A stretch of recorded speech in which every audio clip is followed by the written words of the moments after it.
चलो हिंदी सीखे में आपका स्वागत करती मैं विशालाक्षी। और आज का विषय है हमारा समुच्चय बोधक कंजंक्शन।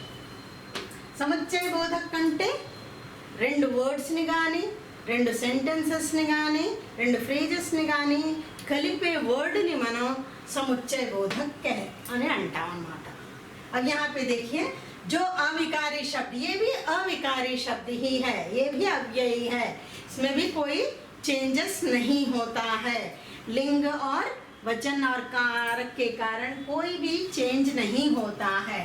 शब्द दो शब्दों को, दो वाक्यांशों को, दो वाक्यों को परस्पर में मिलाते हैं। परस्परंगा కలిపేది రెండు వాక్యాలని రెండు శబ్దాలని గాని రెండు ఫ్రేजेस ని గాని कलुपुतुंदी, उसको हम समुच्चय बोधक कहते हैं। इसको योजक भी कहते हैं। क्या कहते हैं? योजक, योजक भी कहते हैं। फॉर एग्जांपल ఏమేంటుంటాయి? और या अथवा किंतु परंतु कि क्योंकि ఇలాంటివన్నీ వర్డ్స్ ఉంటాయి। ఆ వర్డ్స్ ద్వారా మనం రెండు సెంటెన్స్లని కానీ రెండు వర్డ్స్ని కానీ కలుపుతూ ఉంటాం అన్నమాట। समुच्चय बोधक के दो भेद होते हैं, टू काइंड्स होते हैं, समानाधिकरण और व्यधिकरण। समानाधिकरण जो कि दो वाक्यों को या दो शब्दों को, दो शब्दांशों को मिलाता है। और व्यधिकरण एक वाक्य, एक मेन वाक्य ఒక ఉపవాక్యాన్ని దాని మీద డిపెండ్ అయిన ఉపవాక్యంతో కలిపేదాన్ని వ్యధికరణ అంటాం అన్నమాట। ఇప్పుడు ఎగ్జాంపుల్ ద్వారా మనం చూద్దాం समानाधिकरण అంటే ఏమిటో వ్యధికరణ అంటే ఏమిటో అనేది। समानाधिकरण देखिए, राम और श्याम भाई हैं। राम और श्याम भाई हैं। इधर Ram and Shyam two words हैं, दो वर्ड्स हैं, दोनों को और के साथ उन्हें जोड़ा गया है। तो राम और श्याम भाई हैं। ఇక్కడ సెంటెన్స్ లాగా ఉంది చూడండి। మోహన్ సుబహ ఉఠా, మోహన్ పొద్దున్నే లేచాడు। और स्कूल चला गया, स्कूल चला गया। तो और के साथ हमने उनको जोड़ा है। ठीक, దీన్ని సంయోజక్ అని అంటాం, అంటే రెండింటిని కలుపుతాం। వికల్ప ఒకటి ఉంటుంది। వికల్ప బోధక్ అంటే ఏంటి? ముझे खाने को रोटी दो या चावल दे दो అంటే ఒకటి తీసుకుంటాం, ఒకటి దాన్ని మనం వదిలేస్తాం అన్నమాట। అలాంటి దాన్ని కూడా సెంటెన్స్లు ఉంటాయి। నాకు తినడానికి రోటీ అయినా ఇవ్వండి, లేకపోతే చావల్ రైస్ అయినా ఇవ్వండి అని। दुर्योधन वीर था, नहीं तो और भी हम कह सकते हैं काम करो या अथवा चले जाओ, పని చేయి లేకపోతే వెళ్ళిపో అంటే ఒకటి దాన్ని గ్రహించాలి, ఒకదాన్ని వదిలేయాలి। అలాంటి వర్డ్స్ని మనం అలాంటి సెంటెన్సెస్ కూడా కలుపుతాం, యా అథవా అనేది దాంతో।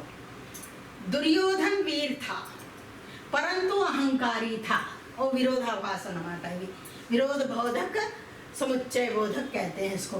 ఏంటి? दुर्योधन वीर था, చాలా వీరుడు, परंतु बट अहंकारी था। ये शब्द मीरा ने मेहनत की लेकिन, ఇక్కడ परंतु ఇక్కడ लेकिन, बट प्रथम ना आ सकी, కానీ అది ఫస్ట్ రాలేకపోయింది।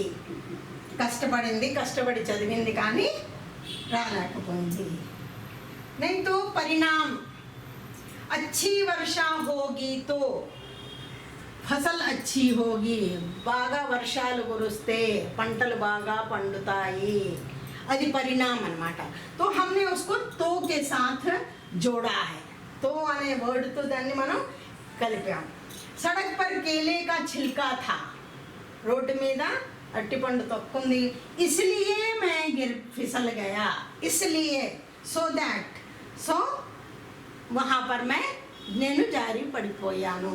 तो इसलिए, तो, लेकिन, परंतु, या, अथवा, ये जो शब्द हैं ये जिनको हम कहते हैं कंजंक्शन और ये समानाधिकरण है। समानाधिकरण दो वाक्यों को या दो शब्दों को या दो शब्दांशों को मिलाता है।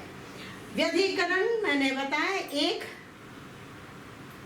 पूरे वाक्य को एक आश्रित वाक्य तो से मिलाने वाले को हम कहते हैं व्यधिकरण।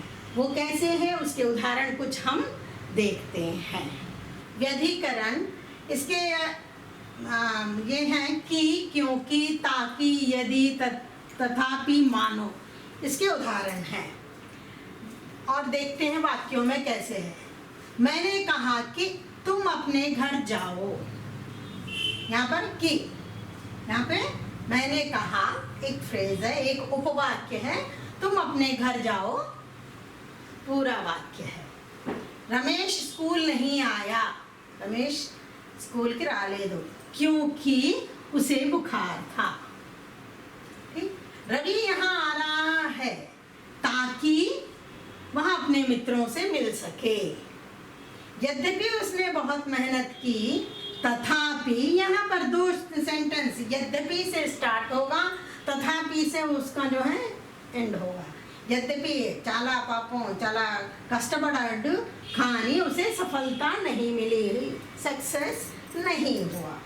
वह गरीब है इसलिए स्कूल की फीस नहीं दे सका। చాలా బీదవాడు కాబట్టి స్కూల్ ఫీజు ఇవ్వలేకపోయాడు। तो ये इसलिए कि, तथापि, क्योंकि, कि ये सारे को हम योजक शब्द या समुच्चय बोधक कहते हैं। जोर की हवा चल रही थी, मानो तूफान आ गया हो, अला కూడా అన్నమాట। मानो भी जो है योजक शब्द में ही आता है। और हम कह सकते हैं कि बिजली के बल्ब इतने जल रहे थे मानो तारे नीचे उतर आए हों। तो ऐसे लगता है, मानो का मतलब है लगता है। तो ऐसे जो शब्द होते हैं उन्हें समुच्चय बोधक कहा जाता है। समानाधिकरण में दो शब्द या दो वाक्यों को जोड़ा जाता है। व्यधिकरण में एक पूर्ण वाक्य को उपवाक्यों से जोड़ा जाता है। इसको कहते हैं समुच्चय बोधक या कंजंक्शन। आज के लिए बस इतना ही। अगर आपको मेरे वीडियोस पसंद आते हैं तो उसे लाइक कीजिए, शेयर कीजिए और सब्सक्राइब कीजिए। आगे भी ऐसे ही मैं अच्छे वीडियो के साथ आपके सामने प्रस्तुत होंगी। धन्यवाद।